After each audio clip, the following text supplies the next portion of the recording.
வெளிப்படுத்தின விசேஷம். அதிகாரம் 19. இவைகளுக்கு பின்பு பரலோகத்தில் திரளான ஜனக்கூட்டம் இடுகிற ஆரவாரத்தை கேட்டேன். அவர்கள் அல்லேலூயா, இரட்சணியமும் மகிமையும் கனமும் வல்லமையும் நம்முடைய தேவனாகிய கர்த்தருக்கே உரியது. அவருடைய நியாய தீர்ப்புகள் சத்தியமும் நீதியுமானவைகள். தன் வேசித்தனத்தால் பூமியை கெடுத்த மகா வேசிக்கு அவர் நியாய தீர்ப்பு கொடுத்து தம்முடைய ஊழியக்காரரின் இரத்தத்திற்காக அவளிடத்தில் பழி வாங்கினாரே என்றார்கள்.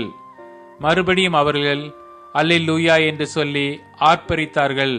அவளுடைய புகை என்றென்றைக்கும் எழும்புகிறது என்றார்கள். 24 மூப்பர்களும் 4 ஜீவன்களும் வணக்கமாய் விழுந்து ஆமேன் அல்லேலூயா என்று சொல்லி சிங்காசனத்தின் மேல் வீற்றிருக்கும் தேவனை தொழுது கொண்டார்கள். மேலும் நமது தேவனுடைய ஊழியக்காரரே, அவருக்கு பயப்படுகிற சிறியோரும் பெரியோருமானவர்களே, நீங்கள் யாவரும் அவரை துதியுங்கள் என்று ஒரு சத்தம் சிங்காசனத்திலிருந்து பிறந்தது.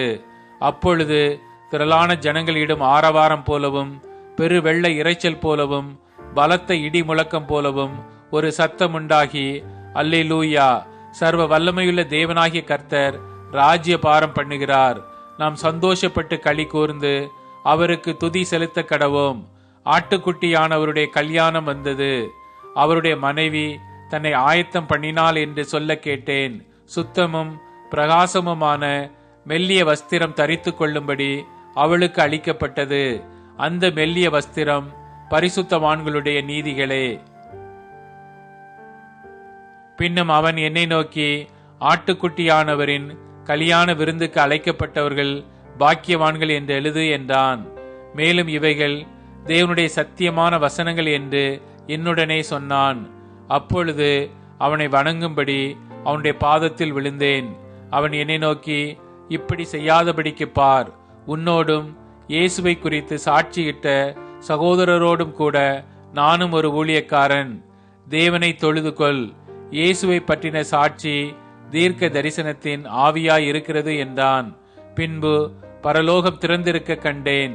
இதோ ஒரு வெள்ளை குதிரை காணப்பட்டது. அதன் மேல் ஏறி இருந்தவர் உண்மையும் சத்தியமுள்ளவர் எனப்பட்டார். அவர் நீதியாய் நியாயம் தீர்த்து யுத்தம் பண்ணுகிறார். அவருடைய கண்கள் அக்கினி ஜுவாலையைப் போல் இருந்தன. அவருடைய சிரசின் மேல் அநேக கிரீடங்கள் இருந்தன. அவருக்கே அன்றி வேறொருவருக்கும் தெரியாத ஒரு நாமமும் எழுதியிருந்தது. இரத்தத்தில் தோய்க்கப்பட்ட வஸ்திரத்தை தரித்திருந்தார். அவருடைய நாமம் தேவனுடைய வார்த்தை என்பதே. பரலோகத்தில் உள்ள சேனைகள் வெண்மையும் சுத்தமுமான மெல்லிய வஸ்திரம் தரித்தவர்களாய் வெள்ளை குதிரைகள் மேல் ஏறி அவருக்கு பின் சென்றார்கள். புற ஜாதிகளை வெட்டும்படிக்கு அவருடைய வாயிலிருந்து கூர்மையான பட்டயம் புறப்படுகிறது. இருப்பு கோலால் அவர்களை அரசாளுவார். அவர் சர்வ வல்லமையுள்ள தேவனுடைய உக்கிர கோபமாகிய மதுவுள்ள ஆலையை மிதிக்கிறார். ராஜாதி ராஜா, கர்த்தாதி கர்த்தா என்னும் நாமம் அவருடைய வஸ்திரத்தின் மேலும் அவருடைய தொடையின் மேலும் எழுதப்பட்டிருந்தது. பின்பு ஒரு தூதன் சூரியனில் நிற்க கண்டேன்.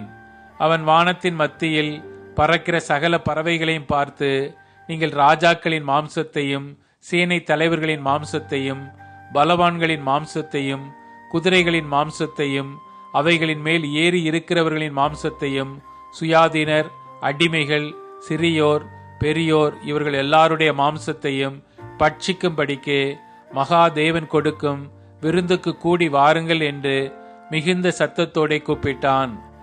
பின்பு மிருகமும் பூமியின் ராஜாக்களும் அவருடைய சேனைகளும் குதிரையின் மேல் ஏறி இருக்கிறவரோடும் அவருடைய சேனையோடும் யுத்தம் பண்ணும்படிக்கு கூடி வர கண்டேன்.